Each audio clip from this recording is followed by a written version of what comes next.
everyone, and welcome to PSC. It's show 899, and I am here with Joe. And we were going to be here with Godfrey Lisk, but he had to bail out because of some clash or something. And oh, that's right, he was being jetted off by his employer to New York, he said.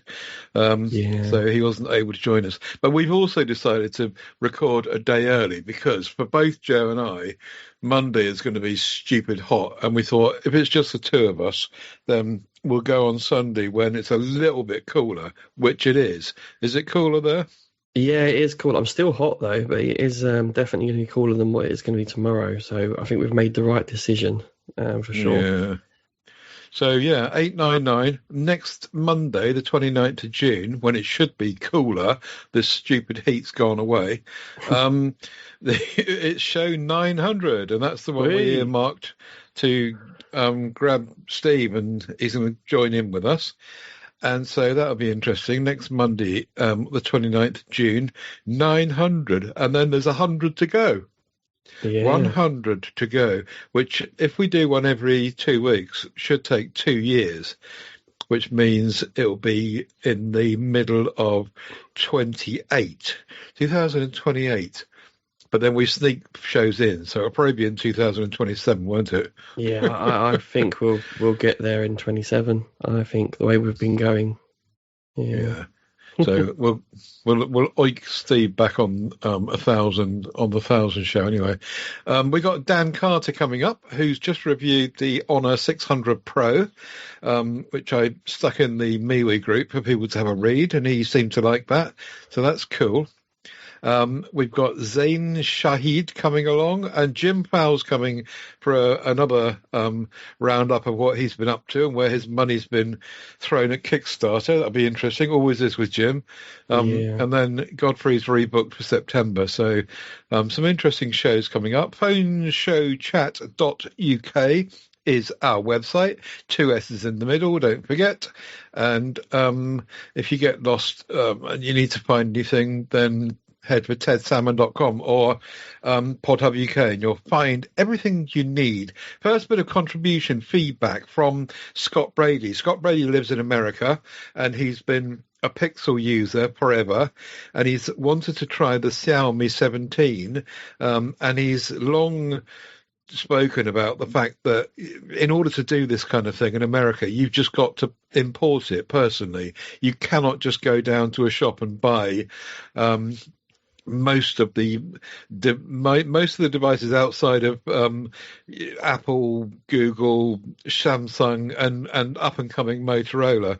So he decided to import a Xiaomi 17, and these were his first thoughts. Now this has been a couple of weeks ago, I think he posted this. So I haven't seen him say anything since then, but we'll just have a quick look at what he said back then. I noticed how much lighter it feels than my Pixel 10 Pro, he says. Hyper OS is quite iOS-like, but since it has an Android functionality behind it, it's usable for me. It's on Android 16, May security, and also May Play system. It would be nice if I could change the icons to round ones, but they want it to look like iOS, it seems, he says.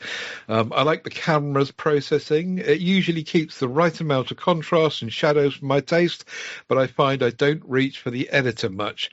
Sometimes the colours are a bit saturated, but not overdone. I've been using the Leica Vibrant mode. I'd like to see the optical zoom a bit more than 2.6 times, but it's still pretty good when zooming in. The battery life is noticeably better than the Pixel. What a surprise. On my Pixel phones, I always turn 5G off because it drains the battery. I left 5G active on this Xiaomi 17, and it still has about 10 to 15% more battery left than the Pixel at the end of an average day. The Xiaomi also charges faster than my Pixel phones using an old Pixel charging brick, 30 watts-ish. I can't use the brick that came with the phone unless I get an adapter imported to the USA. I really have no need for a 100-watt charging, and I'm not sure 110-volt power in the USA would provide it anyway. The screen is nice and gets bright enough in direct sunlight, as nice as the Pixel. The Xiaomi feels faster in some respects, but about the same most of the time. I think the animation bogs parts of the UI down a bit, similar to how I feel when I'm using iOS. I always set the animation speeds to 0.5 times, but some of the UI doesn't seem to respond to that. While I like Google's UI better, I don't think HyperOS alone would send me back to using a Pixel. I know. Yeah, I noticed a pretty big difference when updating apps from the Play Store. It's much faster on the Xiaomi. The speakers get louder on the Xiaomi, but I think the Pixel speakers sound a bit better. I rarely listen to music on phones anyway, but for podcasts, louder is probably better. It was fast and easy to transfer the eSIM. That was a pleasant surprise. I was expecting to contact T-Mobile on X, then wait for an hour for the messaging conversation to happen, and then be generally frustrated. And I'm glad that didn't happen, he says. The biggest downside so far is that my Garmin watch gets disconnected a few times throughout the day. I rely on my watch for notifications. My phone is always on silent, so that could be a problem. So as I say, that was a week or even two ago, and I've no doubt he'll have more observations as time's gone on. But that was what he was saying then, and it's glad that someone in America has got the chance to actually have a look at least at one of these devices. Any thoughts? Sounds like he's pleasantly surprised of how good it is compared to the Pixel, which is good. And HyperOS is the one part that I thought maybe he would hate. And doesn't sound like he hates it. Looks like he can stomach it and plough through with it. So, very promising start. Because the Xiaomi 17 isn't their top of the range either, is it? It's still worth over 800 quid, so it's not a cheap phone. But it's small though. It's small, 6.3 inches. Yeah. Hence him going for it. 'Cause he clearly likes smaller phones with the 10 Pro. The saturation is going to be more on the Leica Vibrant mode. That's kind of a given. I think if he chose I think there's a Leica Authentic or something like that. I can't remember what the modes are now. There should be one that's a little bit less saturated. But he says he doesn't mind that, it being a little bit overdone. It's pretty good. Sounds pretty good, doesn't it? Yeah, I'm surprised the speakers aren't better, but it might be because it's a smaller device. Maybe if you had a Xiaomi phone that was a not 6.3, but the kind of normal 6.8, the speakers would be a better experience. I was quite surprised at that. Yeah, I think from all accounts, though, the Pixel speakers are very good. So it is a high bar, to be fair. I hope he gets that Garmin watch thing sorted out, though, because that might be ruin his experience, because by the sounds of it, that is quite important to him.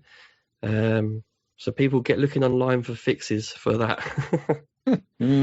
Notifications on watches is a bit of a thing. I've been playing about with that this week with various devices and seeing which ones give you the whole message and which ones don't, and which ones make you go to the phone to get the part of the message. And it's been an interesting experiment, really, to go through that. But anyway, good for you, Scott, and hope it's working out for you still. And you've always got the Pixel on one side if you need it. Now, bit of news. The Commodore Callback 8020, somewhere between a dumb and a smartphone. I've not seen the Commodore name for a while. No, that's right. Yeah, this seems to be a little flip phone with a T9 keyboard on it. So, in order to enter any text into it, you've got to go back 20 years and start learning how to do T9 again. It's been purposely made that way. Basically, they're trying to keep stuff away from it. It's running Yola Sailfish OS, which is I was really surprised to see that. But yes, you can. But you see, the phone comes with nothing working on it. Basically, you make phone calls and text messages, and that's your lot. But because it's got Sailfish on it, you can actually put a Android compatibility layer over the top of it, because that's how Selfish works, and thereby install stuff via Play Store, not the Play Store, but Android stores, and you can then get stuff onto it if you want to, but if you don't want to, then you don't have to. It's a really dumbed down specification, but they're still going to be charging about 500 quid for it, which is just amazing. It's basically a nothing phone, really. I suppose they're going to be having to license Sailfish to use to put on there, but yeah. What do you reckon? Do you fancy one of these? Well, not for myself. I was going to say there's a market for this phone until you said the price point, and I thought, nope, that's taken them out of the market, because, like I've mentioned before, the Doro dumb phones that we sell are very popular, and there's a lot to like about this. It's got the dome LED notification at the front, which looks good. USB-C charging. You can put an SD card in there. A 48 megapixel camera. I think that's a bit overkill for this type of phone, but but that price point's just that's silly, very silly. It's also got a screen on the outside as well as the inside, which some traditional flip phones didn't have. So I'm guessing that will just be a notification and clock center. That's become quite standard, because that Doro that we sell, right, Ted, is 89 quid. Wow, yeah, that's a much better price, isn't it? Yeah. Does that run Android on it? No, I don't think so. I think it's I don't know if it's Doro's own software. Right. I'd have to look that up, Ted. Because Doro did start making some Android-based phones, but I don't think they were the flip phones. I think they were candy bar ones, and they started to make them a bit more specified than they were a few years ago. But I'm not sure about that flip one. Yes, you'd have to check that. The Helio G81 chipset obviously is dumbed down. The 4 gigs of RAM, 64 gigabytes of storage inside. But as you say, it has got a card expansion. It's got Wi-Fi, Bluetooth, GPS, and LTE support. So it's 4G only, not 5G. What else? It's got a little antenna, Ted. A little stump antenna. That's really taking you back, isn't it? Blimey. Yeah. So anyway, 500 quid. I can't see that they're going to sell many of these. They might sell some to Commodore enthusiasts, I suppose, from when Commodore was a thing. But I don't know. I guess that someone who wants a totally de-Googled phone. But even then, you're going to get better options, I think, out there. I just think it's well overpriced. I'd be really interested to see what they've done with Sailfish, though. Yeah. That'd be the only thing. Yeah. But, yeah, okay. Right, next story up is that the stable Android 17 has arrived for Pixels. And it's as boring as you could imagine. Most of it is really not feature-based. It's more to do with... I've been running Android 17 QPR beta anyway, so all of these things that are little changes to the UI and things like bubbling and screen record stuff, I've been using those for months anyway. But, yeah, okay, I have now got one Pixel phone that's not on the QPR beta, and I did put this onto it, and it feels like it's refreshed and up to date, and it's very snappy across the UI, and a lot of the Material 3 expression Material 3, I'll tell you what, we'll call it M3E. Yeah, that's it. Are actually tidied up, and they look neater, and lots of bouncy kind of effects and a bit of a blurred background thing going on here and there.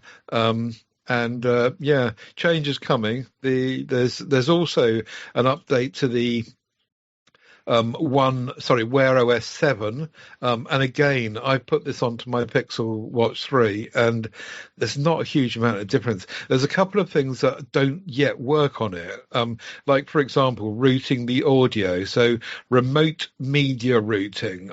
That just is not working on my one, so I'm guessing that's a server-side switch that they have to throw to make it happen.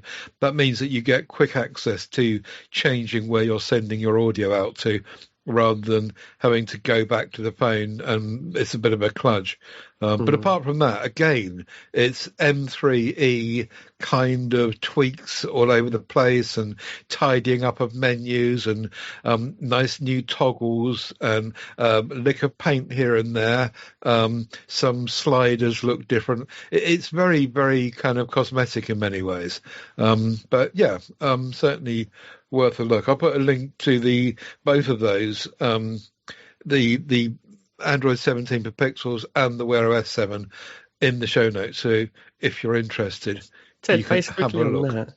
Do you think most of the OS updates nowadays are mostly cosmetic, aren't they? Well, there's not a great deal they can do, is there? Well, go on. Sorry. No, I was just thinking it just always does seem mostly cosmetic and fixes, and maybe quicker routes to take certain actions, but generally it's not groundbreaking these days, is it? One thing was quite good to hear is Honor have opened up Android 17 for beta testing with developers for once. I think it's the first time they've done it with their OS, because they've not done it in the past, I'm sure. It's quite interesting. Hopefully that will make things more stable and better for Honor users when 17 rolls out. But yeah, I don't know. Presumably that's just on one or two devices, is it? Not right across everything. I would have thought so. I should have looked for the article that I saw and put it into the notes, really, shouldn't I? Yeah, bad podcaster. But I think you're right to some degree, and this might be a topic we'll end up talking to Steve about next week. The plateau of Android and iOS and everything really, where updates just are not rich and beefy and huge changes, because actually I can't speak for iOS particularly, but certainly Android using a Pixel, it feels very polished and finished, and it feels like that's the job, And so, as you say, what else is there to do apart from tweaking and playing about with the size of search bars or whatever?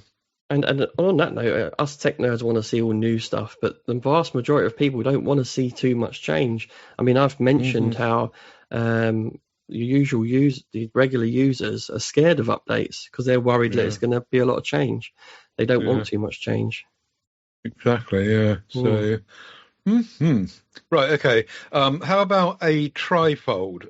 Huawei apparently have applied for a patent, which means it may well not be made. But they're talking about a vertical trifold. So if you can imagine the Razer Flip, or the Razer, the Razer Ultra or whatever in your hand, and it's quite small. It's half the size of your phone. Well, when you fold this thing up into three, it's going to be a third of the size of your phone. So I get the idea. I get what they're doing, but it's also going to be much fatter because it's folded into three. And isn't the outside screen a third of the size going to be not very useful? We used to have a screen on the front of the Razer the Razer. The Motorola Razr 4, for example, the fourth generation, that had a small screen on it, and everyone was just complaining about it because the screen was too small. Now they're suggesting that we go back to moving away from a half-size screen to a third-size screen. Do you see what I mean? Yeah, but what height is that though? Because it looks like it's going to be on a very long phone, longer than a Razer Open. So maybe that out screen might be usable. Oh, right, okay. Do you know what I mean? It looks like it could be like your hand would go in the middle there, and you'd have screen underneath and above. But then that'd be quite an odd size, wouldn't it? Well, blimey, the Razer's tall enough as it is when you open it up. That's what I mean, yeah. So it's going to be, if it is what I'm thinking it is, taller than that, it's strange. There's no details anyway, so No. We're not really going to know, are we? There are some measurements on the patent drawing. Yeah, I was trying to work that out. 150, what does that mean? 150 millimeters? No. Anyway, it looks like because it folds into three, the outside screen is going to have to fold, which brings its own problems, obviously, because of safety, not safety, but it breaking. Yeah, I mean, they've done this with their trifold already, haven't they, Huawei? Because they did it before Samsung did. Yeah, they went the other way with it, didn't they? But even with that, we said the same thing. No, I think it was Samsung that went the other way, wasn't it? I think it was Samsung that folded outwards and Huawei folded inwards, didn't it? No, it didn't, did it? I thought it was folded outwards. Quite. So the Samsung all folds inwards, does it? Yeah. Okay. It folds in folds in and then not on top of itself, doesn't it? Right. Okay. Good job you're here, really. I don't know. I'm now questioning myself. No, you're probably right. Let's move on to Honor. Put you onto your safe ground. We got two Honor stories here that you can run away with. What do you reckon? This next one, I'm quite intrigued by it because I like the Honor pen that I use for the V5, and the Honor Magic 9 series is tipped to support an AI-powered stylus. Tipped to do they think they've done it on purpose there? Never mind. Yes, the tip of a pen. Yeah.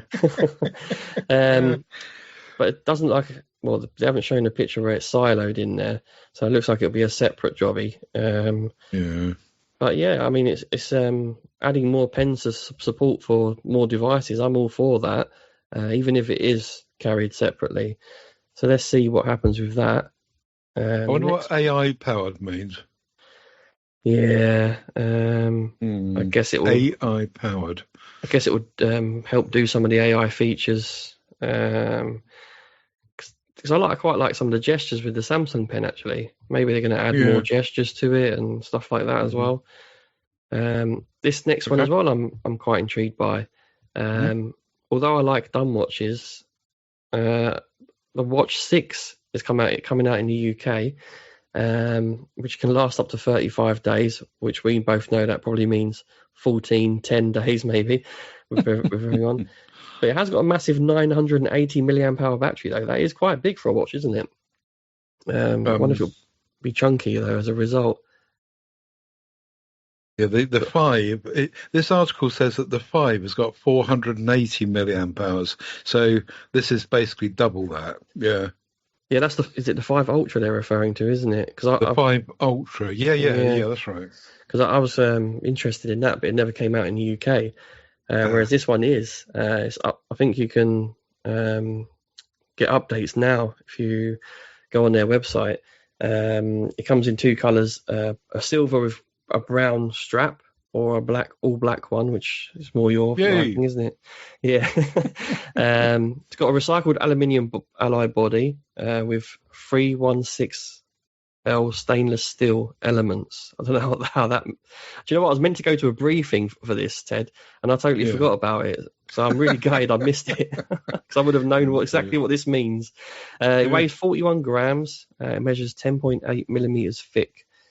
It's quite impressive. It's 11 grams heavier than the Ultra was, so actually it's not heavier despite it being a bigger battery. That's quite impressive. Yeah, and it looks like a lovely watch, doesn't it? There's even a football mode, I noticed. A professional football mode. Wow. So it obviously covers a lot of sports and stuff, and it's got 3,000 nits on the screen, which is very bright for a watch. Might work quite well as a little torch, mightn't it? It's got IP69 rating, as you expect. It looks like all round like a very good watch. I'd love to test out that 35-day claim though. Yeah, because I'm amazing price as well. What price are they saying? Did I miss that? 230 quid. It's down the bottom of this article. Oh yes, there it is. Yeah, 230 quid. All of that. But they always have an early bird. It'll be you see that 150 quid with the early bird discount. Yeah. Oh yeah, mind you. This is not a Wear OS watch. This is a Magic OS watch. So don't expect it to run, Google software. Yeah, maybe. But if they're launching it in the UK, I don't know, because I've had my eye on the Huawei watches. And this could be an alternative. Mm-hmm. Yeah, let's watch this space. But it's definitely not Wear OS. So, no. But that's okay. If Magic OS works well, then there's no problems there. I support. Oh, that's one thing it does support as well is NFC, so payments with MasterCard and Visa. So that's good, because that's cool. One thing my Moto watch actually lacks, which I would like on there, because it is quite handy, being James Bond in the pub and Greg's. Yes. Talking of pubs. Yes. You went to a pub meet today. No, not today, yesterday. Yesterday, yes. I finally went to one. Jeremy Harpham and you. Tell us all about it. Yeah, well, there's a little plug-in. Should we do that first and talk about it afterwards? Or yeah, okay. So all the people there recorded a little bit of audio, said a few words, and said who they were, and all the rest of it. So let's have a listen to that first. You're quite right. Here we go. Hello, I've made it to the pub meet with 3 young gentlemen here. Yeah, I said young. And we've got loads of devices with us. We've had a really good discussion. I'll let you introduce yourselves. Hello, folks. It's Jeremy here. Nice to see Joe at one of these events. And pass on. Hi there, Mike Robbins here. Great to be here. Great to be drinking beer. And it's Malcolm Bryant. Great to be here. Big thanks to Jeremy for organising. And it's great to talk tech with fellow nerds, fellow geeks. So let's go around the table. What device have you enjoyed most today, Jeremy? For me, it was seeing the other folded devices, particularly Joe's, if I remember correctly, the Moto Fold, the FIFA edition. The Razor, yes. Razor, thank you.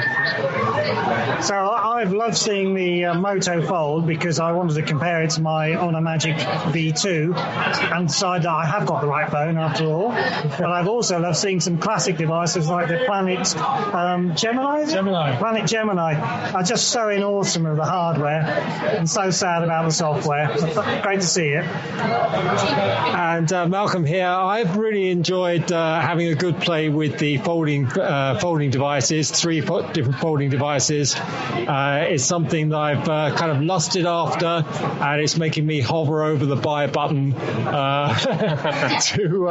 to spend some money on getting one of these wonderful devices. And for me, Jeremy bought his X9 Pro from Oppo, and with the teleconverter, so I've had a nice play with that. It's been fantastic. Although I'd like a bit more time with it if I can. I'm sure we can make that happen. I also really enjoyed seeing Malcolm's FX Pro, because I think I wish that device was up to date and brought out sooner, because I think that would really work as a day-to-day. I'd like a slightly better keyboard, but hopefully we'll see what the Clicks communicator brings in future. Not that any of us have got one of those already. But you'll have one. No, I've got a Clicks keyboard coming. I think Jim's Fowl's got one coming. Yeah, maybe. Yes, so I think you're right. Yeah. Right. Looking forward to the review then, Jim. Yeah. No pressure, Jim. But so we'll call it a day on that chat for now. Big shout out to Ted. I hope you're staying cool in your tin can. Yeah, Ted, keep cool. Yeah. Don't sweat it out too much. Hope your AC is working fine. Yeah, we miss you, Ted. And hopefully we'll get a few more people at the next PSC pub meet. Cheers. Bye. Cheers. Bye. So, Jeremy Harpham, Malcolm Bryant, you, and who's the fourth person? Mike Robbins. Yeah. So 4 people, and it was great to hear from everyone. And it sounded from the time that you left there as if it was actually a really long day, was it? Well, so Malcolm and Mike left a bit earlier than me and Jeremy, so we stayed and had some food and a couple more beers for a little bit longer. But yeah, it was good. It was really nice. See, I had quite a long journey because there was a horrific crash in Bedford, train crash. So my line wasn't working, so I had to get a replacement bus service to Hitching, a train from Hitchin, and then when I got to St Pancras, the Piccadilly line was bloody down. I was like, oh my God, everything is against me. So I had to trek around on the tubes, but eventually I got there, and I walked into the pub. I walked past their table at first, from through the middle of the pub, and then when I did a U-turn, I see loads of phones on the table. I was like, yeah, there they are. It was quite obvious who the PSC guys were. But yeah, it was nice to have a little chat about different devices. I saw, what was it, the Planet, what's it called? The Gemini Planet device. The Planet's computer Gemini. Yeah. Oh, it's a beautiful piece of hardware, isn't it? It really is. It is such a shame. It is. Yeah, because I was quite impressed with that. We even had an old Scion computer, a little handheld thing. That was actually quite nice in the hand. You could see it was designed. I loved it. Actually said "Made in the UK" on the back. You rarely get that these days, don't you? But yeah, that was nicely built and felt nice in the hand as well. It was nice to see some older tech like that. The guys seem to like my Fold, my my Moto Razr Fold. That went down quite well. And I got to play with Jeremy's X9 Pro because that's the first time I've had hands-on with that, with the teleconverter. I wish I'd got more hands-on with that, as I mentioned in the audio there. But yeah, it was lovely. You know what? It's nice to see people's faces to the names because it's been. I've not been in the community as long as some of the others, but it has been sort of near COVID time that I joined. And yeah, so I've been talking to these people on and off for quite some time now. So it's nice to see the faces. Funny enough, Jeremy found PSC similar time to me. It ended up, he was around COVID time that he found PSC. Right. I just assumed I was one of the newbies. Oh, right. Yeah. Yeah. The other guys have been around for a long time. Mike and Malcolm, they go back the same kind of time as me. In fact, Malcolm probably told you he was a developer back in the day, and he still is. But he was developing for Scion, and he was very much involved in our Kicks community, for those that remember that. Great that Malcolm turned up, and Mike. So did Jeremy think it was worth doing for 4 people? Is he going to try again? I think so, especially as I stayed with him a bit longer, and we had some. He had pizza, and I had I had a Korean chicken bowl, and I still felt hungry, so I got 10 wings after that as well. So I stayed with him for a fair chunk after that, so it made it worthwhile as well. But yeah, I think it was good. It doesn't need a massive crowd. I think 4 PSC members is a nice bunch still. Yeah. I remember going to a pub meet with Steve in Horsham yonks ago, and the place was full. There must have been about kind of 20 plus people, and you're right. It gets to a point where it's a bit unwieldy, and just having a few people that can actually have a normal chat around a pub table is probably a bit better. Yeah. And do you know what's good about Weatherspoons? They've got an app that you can order on, haven't they? So it didn't disrupt our conversation. Someone having to leave to go to the bar. The only time someone did leave was to pop to the loo. But generally was all there talking away. So that was nice. So that's a nice thing, isn't it? To be able to do that, have an app to order on.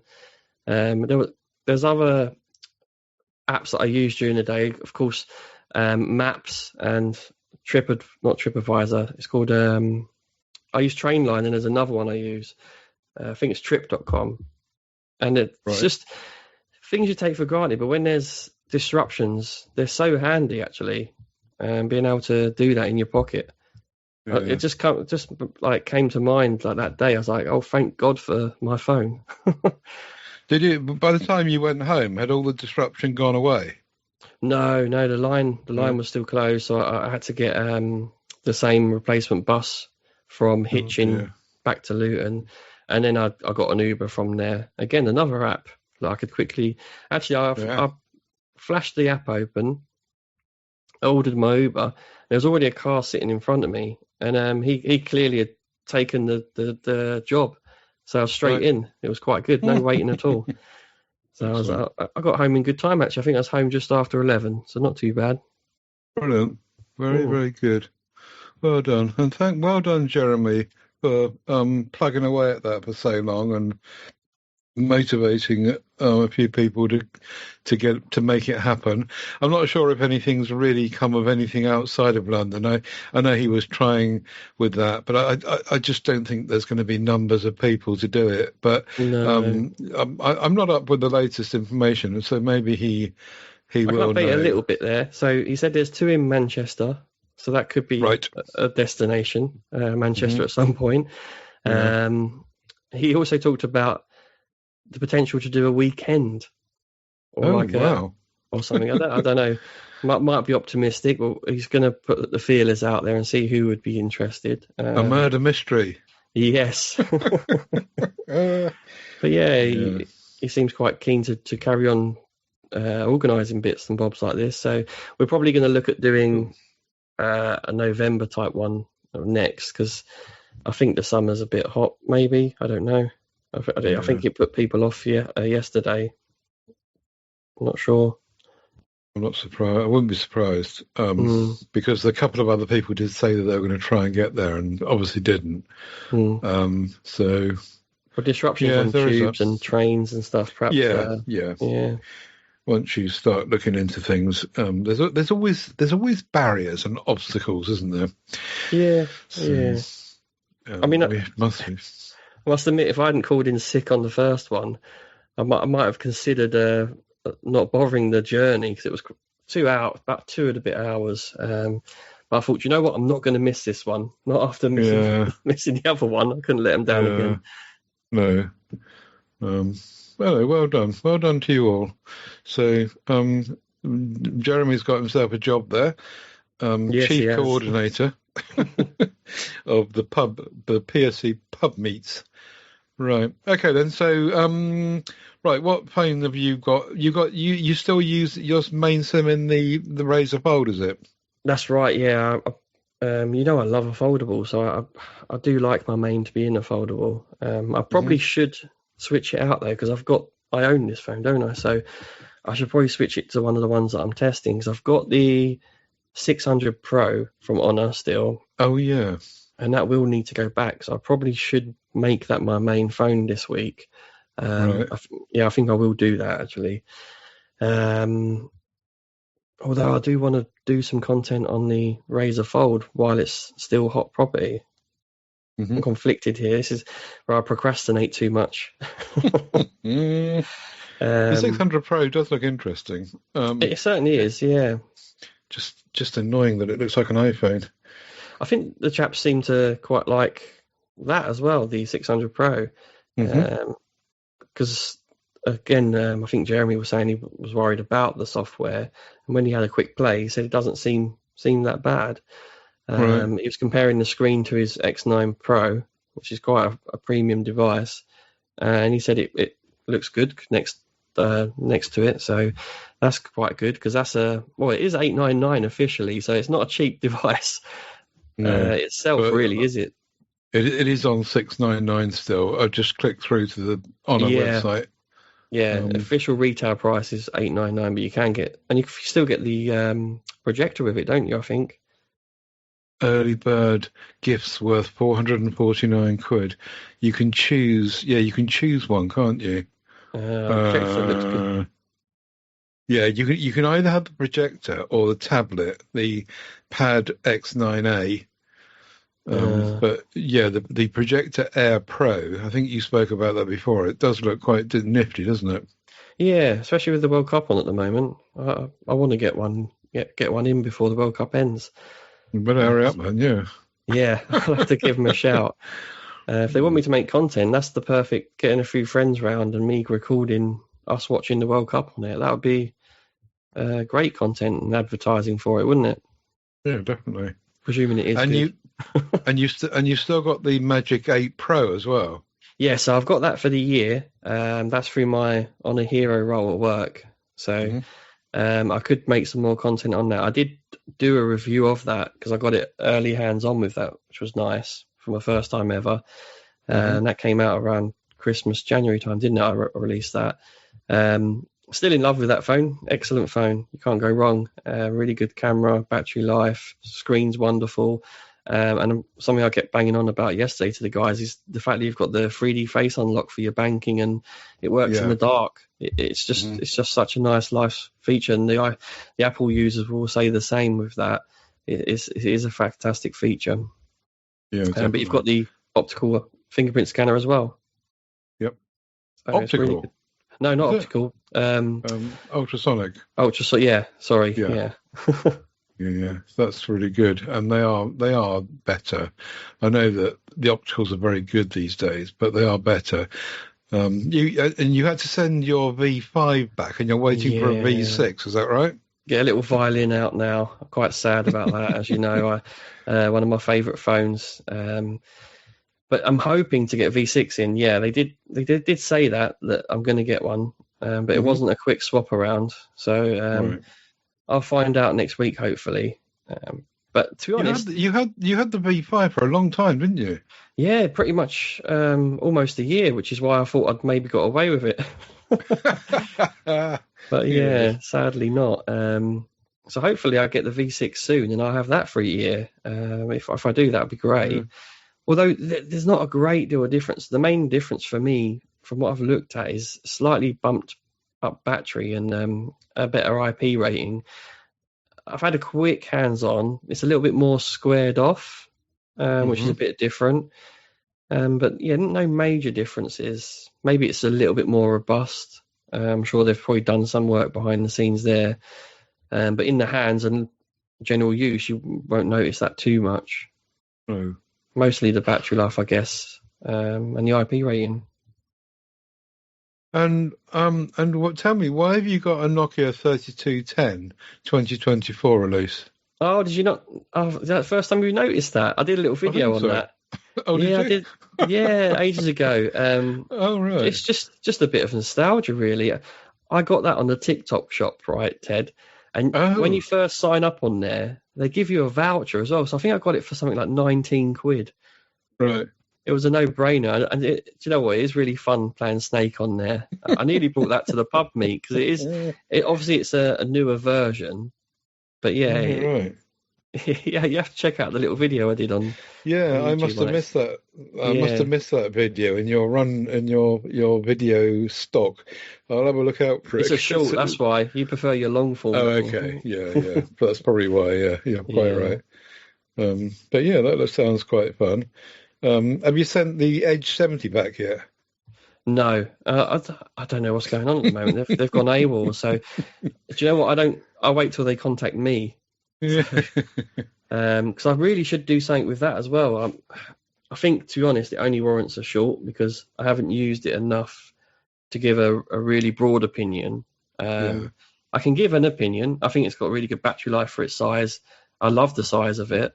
The camera's good processing, nice main one, but I miss not having the telephoto there. Right. If you're into a smaller, thinner device, it's a really great choice, as long as you can get a deal on it. As we've mentioned, we think the regular retail price is a bit inflated, but I think they do that anyway, don't they, to put deals on and sell it at the price they're happy to sell it at. Yeah, absolutely. So that's that, and that's that. You never mentioned the fact that you've got Samsung Galaxy S24 Ultra. You must never turn it on. No, that's my work phone. Do you know what? Because that's my work and not play. So right. I use it every day, that one. It's a fantastic device. I do love the Samsung Ultra phones. You can't really go wrong with them, can you?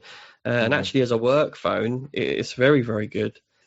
The only thing that annoys me is they don't let me copy and paste at work. So from one app to another, I can't copy and paste. It's so frustrating. I've figured a way to do it for some apps, but not all. It doesn't let me screenshot. It doesn't let me use Gemini. It doesn't let me do anything like that. Oh, right. It's really frustrating. So if I want to, they've locked it right down. O2 have done that, have they? I think it's I think it's quite a common thing in the workplace is to make it secure like that. Yeah. But it's just so frustrating. So say I want to send an image of something, I'll take a picture of a different phone of the screen, an old school screenshot. Yeah, right. But yeah, it's a good phone. It's good battery life, which is required because I let my guys use it to ring retail help desk. So I'll probably do at least 4 or 5 phone calls in a day potentially, which phones rarely do these days, which is quite funny. Yeah, absolutely. So yeah, there you go then. So talking of Samsung, I have been playing with the Watch Ultra this week. Nice. And decided that the killer feature on the Watch Ultra is the speaker, because, you know, I know that probably not many people are going to value that feature apart from the likes of me, but having a speaker on your watch, on your wrist, is really, if it's good, and it is good, it's, of course it's not going to be anything like an average phone speaker, certainly not a good one, but it's really good enough, and it's much better than any other watch speaker I've ever heard. And you can get the software on the phone to, if you want to, auto sync various bits of content with the 32 gigabytes of on-store, on-device storage. And I reckon that you can get between, well, maybe up to 2,000 songs on it if you want to, and you can actually adjust that if you want to. You can, you know, if you want to have specific playlists or specific albums or whatever you want to do, you don't have to just auto sync it and have it rotating. The default is every 6 hours, and it defaults to doing that every 6 hours, and particularly during the night, it's going to do an update, isn't it? And it's just, you know, I'm really not a Samsung fan, as you know. No. But when I start picking the watch up and doing that with it, I think, yeah, this system is really cool. But that's just me, and everyone else won't be so blown away, as I say. So I think the speaker being good is quite appealing, Ted. I think you're onto something there, because actually, I know you haven't done it, but when I've had a watch on at work, and one of my guys called me from when I'm in the office from upstairs, rather than getting the phone out of the pocket, I've taken the call on the watch. Yeah, I have done that. And the Samsung Watch's speaker and microphone as well to match with it is pretty decent to make a quick call. Obviously in a quieter environment. So that's a nice feature as well for that speaker. Yeah, definitely. So there are definitely pros to doing that whole thing. So anyway, I'll put a link in the show notes to my blog post, which is the killer feature, and it does relate to that particular watch, which I've had on the go this week. The other thing that's returned from its travels is the other things that have returned from their travels is my 2 Next Paper devices. So the TCL 50 Pro Next Paper and the TCL Next Paper 60 Ultra. And I'll put a link in the show notes again to Gareth Williams's review of the latter. And because he wrote that, I put it on my blog, so that's there. Yep, cool. But it also, after Gareth Williams had it, it went off to Steve Nutt, who wanted to do some accessibility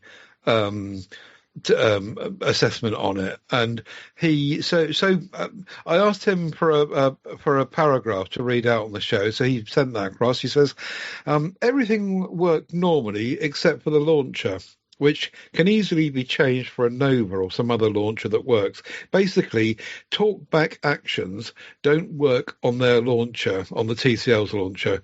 Actions are where you can flick up and down with one finger to different options like move item, remove, uninstall, etc., and then double tap the requisite option. So to move items about on the screen, you have to long press them and then you can move them. This worked, but I recommend anyone having one of these phones to change the launcher to one such as Nova Launcher, which does have these talkback actions built in. So Steve said, basically that's the summary, and he, in general, his apps worked, and he would happily refer the device to any of his customers without sight who would need it. It would kind of, it will be in the pot of options for anyone that fancies having a Next Paper device. So thanks very much for that, Steve, and I'm glad that you found some usefulness in it for you and your business. Yeah, it's a bit of a strange one. You have to change the launcher, isn't it? Yeah, I guess that's how it is, though. So we were talking again about MeWe, and I got Steve to send me a paragraph to send to MeWe as well to complain about the fact that accessibility is so crap in MeWe. So he sent me a paragraph and I sent it in. And of course, MeWe don't respond now. When MeWe first started, I had as a group owner, I had a named person who I could email with bug reports and stuff, and she would email me back directly, and it was a named person, and I never get that anymore. It's all completely automated. You don't get a response from anyone unless you tick the box that says send me an email to acknowledge that this has arrived, in which case you get a robot send you that out, but it's a bit of a shame. Anyway, I did send it in, and maybe over time the MeWe bods will start to think about those accessibility issues. I did notice when I got the Next Paper 60 Ultra back, one of the things that I complained about when I first had it was that the pen was just not working very well. So when you write on the screen, because there's magnets in it, and there's magnets on the back, there's also magnets in the cases. I got a bit more joy with it when I took the case off and it didn't have those magnets from the cases. But essentially, the pen stopped writing when you got to the edges. The active bit of the screen was just kind of a rectangle in the middle. Well, when I don't know whether this is anything to do with the update that came in, which it did, the March security update came in, or whether the fact that Gareth has reset it and I've reset it and Steve has reset it, and it's just had a big kind of round of resetting. But the pen is actually working remarkably well. And it's going out to the edges like it should. So I don't know what's changed, but something's changed, and that pen actually works really well now. So that's good. If someone wants to use it as a notepad, stroke phone, stroke black and white thing. I did notice that the price has gone up on those as well. So because the pen works now. Yeah, probably. The bundle that I bought for £424 in a Prime Day sale last year sometime is now £535. But it was at one point up to £600. It was £599. So the price of it kind of does jump about a bit, but it's obviously they're obviously seeing that as their kind of premium device, and more so even than the new 70 Pro, I think. It's funny you mentioned Prime Day sale there, Ted. It's tomorrow, isn't it? Oh, does it start tomorrow? I'm sure it's tomorrow, 22nd. 22nd. I thought you'd be telling me. You're the Amazon guy. Yeah, I thought it was 23rd to the 26th, but I could be wrong, which would make it Tuesday to Friday. When I went to Amazon, more sense. When I went to Amazon earlier, it flashed it up. Here we go. 2 days until Prime Day. It's still 2 days away. So it's 23rd. Yeah, here it is. 23rd to the 26th. I've got excited then too early. Yeah, 21st, 26th. You're right. You're right. Yeah. Well, so look out for it if you're interested. You might get another Prime deal with someone. somebody might, well, if they fancy the whole next paper thing, which is really interesting, I have to say. It's a great big phone, though. It's a huge device, 7.2 inches, so be prepared for that. The other thing that's come in this week is the Pebble Time 2, which I briefly spoke about on the last show, I think. But Jim Fowle sent it over, and then I fell in love with it. And I said to him, "Can I buy it off you?" And he said, "Yeah, of course you can." He said, "Actually, he told me that he wasn't really that interested in it. He'd had a look. He'd had a look at it, and he concluded that he probably wasn't going to use it. So." He offered me a really good mate's price on it, and I snaffled it off him, and I've got that here now, which is really good. I won't go into great detail about it because I did that on Tech Addicts, and so if you want to have the rundown on that, last week's Tech Addicts podcast has that, and I'll also put a link to the show notes here to my blog for my review. You recorded today as well, didn't you? That was this week's, but yes, we did record Tech Addicts today. But the Pebble Time thingy was on last week's episode. Show. Yeah. Okay. Yeah. I'll give that a listen. So, yeah, it's a really nice watch. It's got an awful lot going for it, but it is quite small. And lastly, the Pen Ultra, I did a bit of a review on as well, which I didn't cover before, even though it's been out there for a while.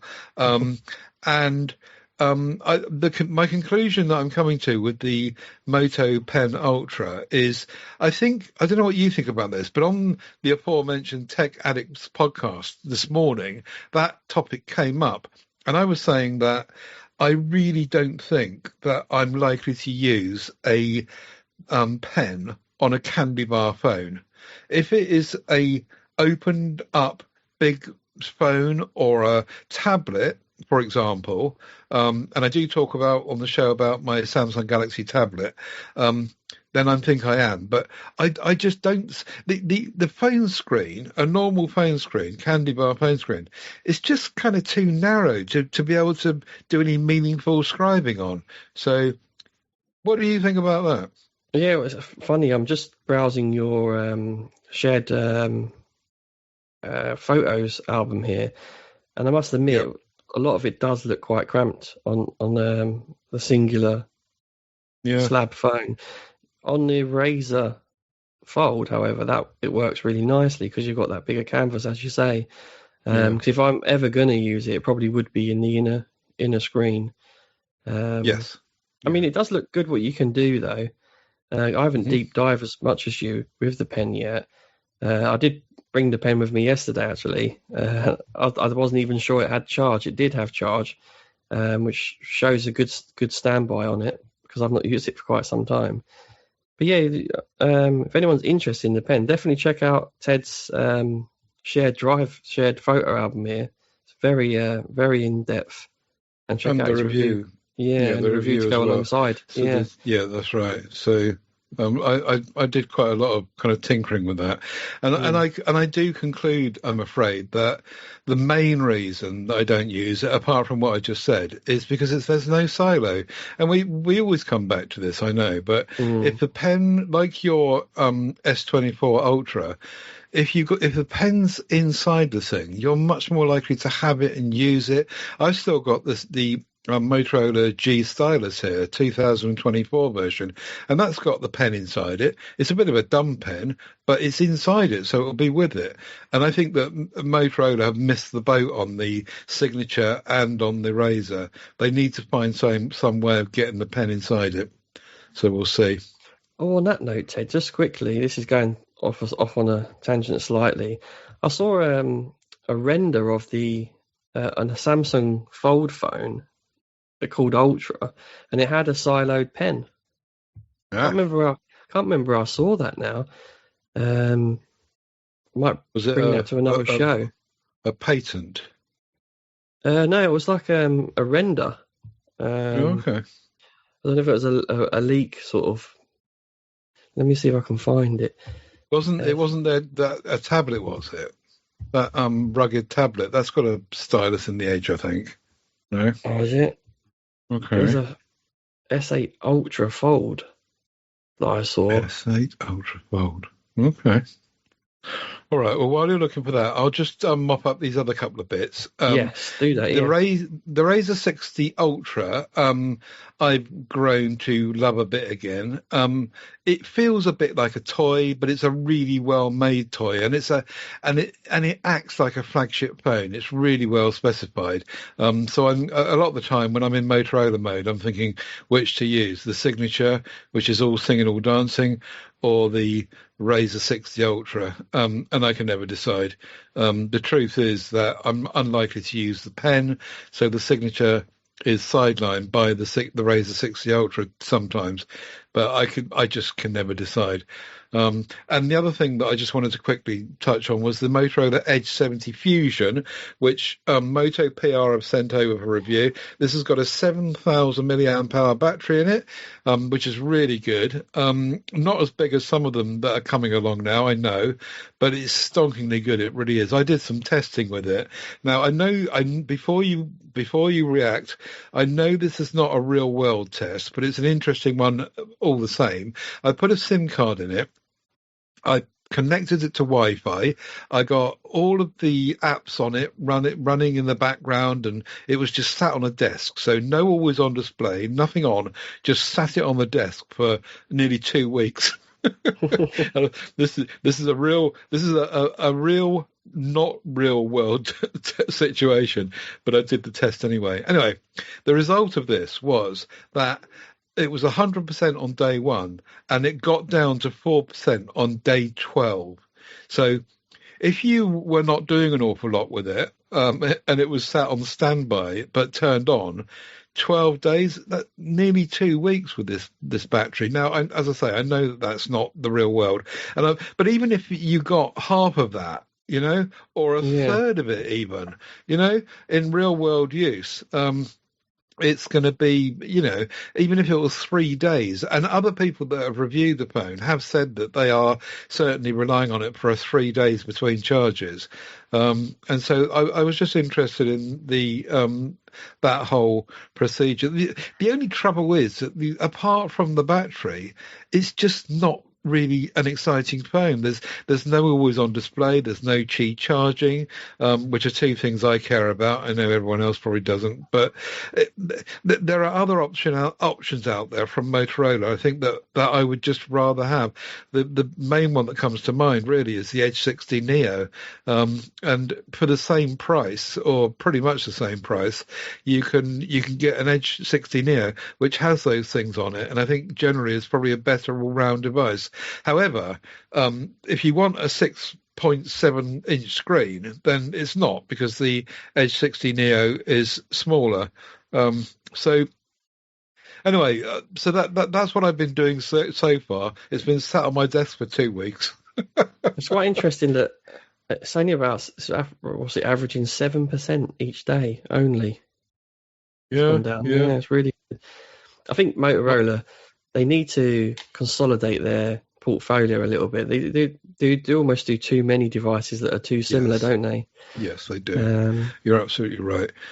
Incidentally, I did another test with the I installed an always on display app, my favourite one, and of course, different always on display apps will have different hits on battery, but this is the one I normally use, my favourite one, and it lasted about 2 days. With the always on display on. The always on display was on a 50% brightness, and it was very minimal, just the clock and just the weather and just the battery percentage.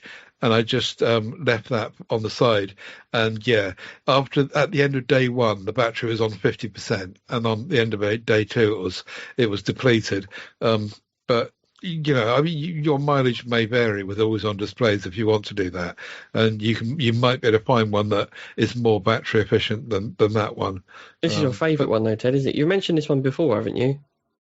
If not, that's a good app wrap for this podcast today.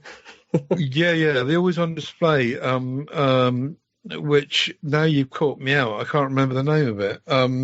It's called Always on Display. It's by this developer called AOTech, AOD link. Let me just quickly find it. AOD link in the Google Play Store. They've got to be dedicated to always on display to name themselves AOD. Or maybe that's all they do. Yeah. AOD link. Here we go. AOD link. Here it is. Yeah, it's called Display X Path.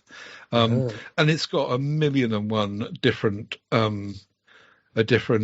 functions, different permutations. As I say, I set it up to be really, really basic, but you can go completely bonkers with this. It's got 1,000,001 different ways you can use it, what notifications you want it to do.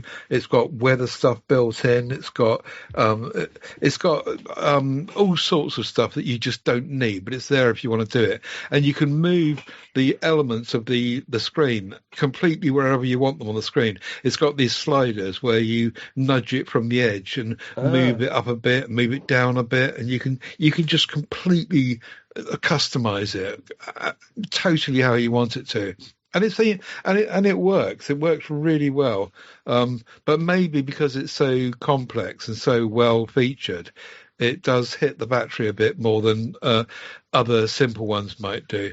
But with a 7,000 milliamp hour battery, you're laughing anyway, aren't you? So. I was going to say, even if you only do get 2 days out of it, that's 1 day more than the average phone. Yeah, exactly. Did you test this with the 8 Lite when you had that? I'm sure you probably did, because you hated the I can't always remember. on display on that, which is non-existent. That had a 7,500 milliamp hour battery, didn't it? Yeah, so that could probably handle it. I'll have to when I get that device back, I'll have to put this app on there and see how it does. Yeah, give me a shout and I'll tell you how to set it up exactly the same as I did, and then the playing field will be level, so to speak. That's a future project then, yeah.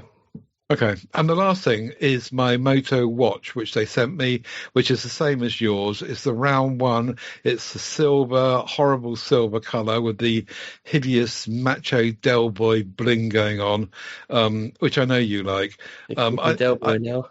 I think I think I would have given it much more time if it was black, and I might even try and flog it and get the black one. But I just don't like it, and I didn't need to have the silver strap. I could have happily had the ordinary strap because the straps are horrible anyway. And if you just buy the black one, it's 89 quid. If you buy this whole bundle they sent to me, it's 130. So the bottom one would have been right for me. It is more capable than the Moto Watch Fit. Absolutely, there are more features, but there are some things I don't like about it too. One being it being round. I don't think that works so well as oblong. But also you get, on the round one, you get better readouts, better notification data. But on the oblong one, you get a better always-on display on it. It's brighter, and the choices of always-on displays are much more. None of the always-on displays on the round one I wanted to use. They're just all rubbish. And as soon as you go anywhere outside of into daylight, even muted daylight, you can't see it. It's so badly done. Whereas with the Watch Fit, you can still see it. So there are pros and cons, but mostly for me, the round one has got the cons. Yeah, I think what it boils down to is it is only 89 quid or even 130 quid, and what you're getting for your money is fantastic. But my time with it, as much as I think it's nice, and I haven't got much notifications coming through because I haven't set it up to, which I kind of like. But yeah, I still find I'm wanting, because I want the NFC and I want a few other bits and bobs, and I agree with you. It could be a bit brighter when you're outside. When you actually go on the actual main screen, that performs quite well. But the always-on display doesn't really. It's pretty non-existent, isn't it? At times, which is a shame. But anyway, and it's a chunky boy as well. It is. That's the other thing, is that it feels big on my wrist compared to the other watches I've got. Well, apart from the Samsung Galaxy Watch Ultra, that is big. I'll grant you. But I'll give it more time this round Moto watch. I just wish it was black. I want to do something about that. I only get some paint. Get some Hammerite paint. Well, sell that one and then get yourself the black one. Yeah, I think I might have to do that. Any takers? Anyone? But I want to make sure first that I actually like it anyway. Before you regardless. Purchase. Yeah, exactly. So anyway, there you go. So that's me done. We'll save some modding stuff for next week, I think, because I think Steve will be interested in that. Yeah. And we'll run through on that one. So unless you've got anything else, we'll quickly do the photo of the week and then skedaddle. And classifieds. Yeah, I've waffled on enough about pubs and text, so let's just go on to the MeWe stuff. So, photo of the month. I will cover. I know I said I wouldn't do photo of the month in this show because it now belongs to PSC Photography Podcast. But PSC Photography Podcast is taking a month off now, and it's not back till August. So I will cover it here. And the winner of the May photo of the month is Chris Clayton with his shot Sheep Tree. Which he took on an Apple iPhone 13 mini. Unfortunately, as you can see there in our recording notes, Joe, MeWe has really buggered the image on this. Yeah, it's so about to say. Horrible. Yeah, but I don't know what we can do. Maybe we can have a new rule in the group. Say everyone has to put a link to somewhere decent so we can see the photo in all its glory. Anyway. There's a tree in the middle of the frame. There's a sheep to one side looking at the tree. There's a layer of grassy hills, and there's a blue sky, and it's all layered nicely, and it's a lovely shot. So I can see why it's won. What do you reckon? Yeah, that's a desktop wallpaper. That one is. Yeah. Very Windows-esque, isn't it? Yeah, definitely. I do like it. I prefer his one from his camera though, which. Again, if you're interested in the PSC Photography Podcast, check it out. With the sheep each side? Yeah, that one. Yeah. But this is sheep each side of a tree. Actually, it might be that same tree, is it? It probably is. No, it's not. No, it's not. Is it not? No, it's not, because it's a bigger round tree. Oh, yeah, it's a different shape, isn't it? Yeah, the other one, yeah. Actually, this is more sheep-shaped, actually, this one, which makes the name more apt. Yes. Anyway, well done to Chris. We'll be back with another competition for June, so watch out for that one when it comes round. Did you pick a picture? Yes, I was a good boy. I picked it in advance this time. It's taken on a Motorola signature. It's unedited, and it's Lake Como by David Hewitt. Actually, David Hewitt's put quite a few nice Como ones in there. There was a black and white one I quite liked, but I went with this one because I do seem to like these ones with the reflections in water in the foreground. And you've got a mountainscape in the background. I love the way he's got the sun setting lined up with whatever's on the end of that jetty. Yes. I like the way he's lined that up nicely. It's quite smart, and then the sun ray in a nice direct line from it as well. It's rather neat. It's a lovely picture. That could be a good canvas, that one, I think. Yeah, very nice indeed. And you even get the shadow of that tall thing, whatever it is, in the line of the line of the sun, don't you? Yeah, no idea what that is, but it looks like a buoy. But I don't know. No, perhaps not. Yeah. I like that there's a little boat that mirrors it, just a little bit further to the left of it as well. There's also another triangle. That's quite a neat little thing as well. Very nice, yeah. So, yeah, nice one, which was David Hewitt's on a Motorola signature. And my pick was one by Owen Little, which he took on a OnePlus 13, South Beach at Tenby, which he used master mode for, and then cropped to X-Pan in the Photos app and applied a vintage filter. I was saying to him in the group, though, it's a really nice picture of what appears to be a little girl sat on a log looking out to the sea across the water. And I was saying to him in the group that I wanted to crop it. I wanted to take away the right-hand side. And I've shown you in the recording notes here what I mean. And he did kind of acknowledge that, either works sort of thing. But that was my preferred crop, I think.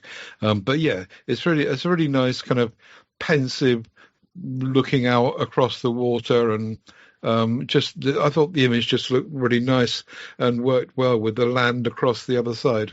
Yeah, I like it. I do like it. I feel like the mountain scape on the right is almost like an anchor, though. So I can see why they've left it, but I can also I like the crop as well. The only thing I'd say is I'd try and see the girl. I'd try and get a more central in between where you got that gap. Oh yeah, being super picky. Right. Okay, but I do like this shot. I love like when there's a person in there, because it wouldn't be nowhere near as good without the person in there deep in thought, looking out into sea. But yeah, it's lovely. I like the fact that he's done the expand with it. That was a great move, I think. It's perfect for that. Yeah. In fact, what I've cropped it with takes away that expand thing, doesn't it? Yeah, it does a little, doesn't it? Yeah. So I should keep my gob shut, really. No, I mean, I can see your reasonings as well. Yeah. Because for some, that thing on the right is a bit of an eyesore. I can see it as an anchor because it's a similar size to the log that she's sitting on. Yeah. I can, as I say, I can see both. Yeah, that's it. Yeah. But if it was mine, I think I would just do it a bit differently. But it's not, so fine. Anyway, keep the photos coming, everyone. It's great stuff.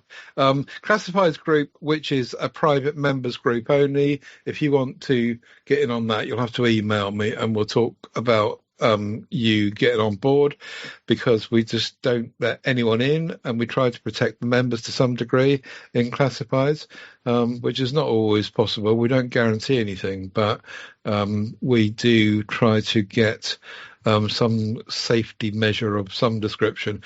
Phil Dawson's Oppo Find N5 is my pick. This is the global version. It is 650 quid, and it's the 512 gigabyte, 16 gigabyte version. And even though he's put 650, he is open to sensible offers, says Phil.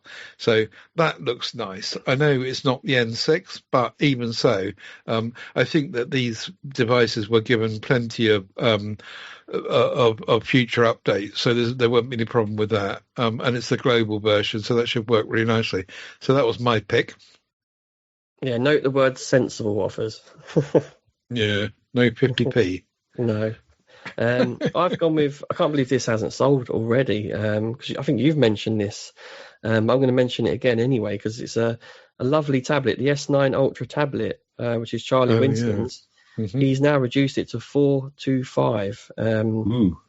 It's a lovely tablet. I've got the S8 Ultra, and I don't use it much for its great pen and the features of apps and stuff. I use it as a portable TV in the house. Both me and my missus do. Watching stuff in the kitchen, escaping the little one. Sometimes we go downstairs and watch something at the dining room table just to get away. It's perfect for that. So if you like streaming content on a big tablet for 425, this is a really good one. But you have got the tablet functionality with it as well, and the pen. Very good. Yes, indeed. Go and talk to Charlie. So that's about it, I think. We've gone longer than I thought we were going to with a two-man show. Yeah, we've done well, didn't we? Yeah, I think we did. And you're now heading off to do another podcast. I did Tech Addicts this morning, and you're doing Nomad Tech Project this evening. And I am, yeah. So PSC is sandwiched by other podcasts.